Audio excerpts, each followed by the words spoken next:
I'd like to say a few words about a particularly difficult loss, and it's one with which I can strongly identify, having lost my father to suicide when I was 11 years old, and stumbling then through a kind of alien landscape where I knew no one else who had had such an experience. Many of those who've experienced stigmatizing losses, not only to suicide, but also to the close cousin of overdose death in the family, know this harsh terrain that they themselves have had to move through. In Living Beyond Loss, I listen to the voices of those who have been thrown into a similar kind of journey and try to take into account the specific struggles that they have that go beyond the longing for the loved one, the sense of disruption in a life that they thought would be shared with the other.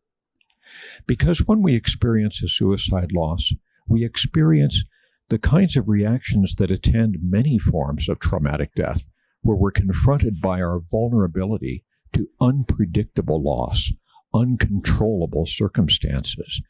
difficult relational emotions of guilt regarding that loss, and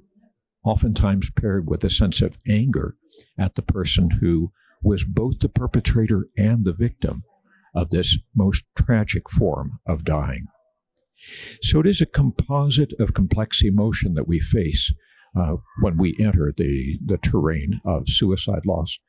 And to try to find a way through that, to map that territory, to make it more comprehensible, and to see a way forward through the darkness to light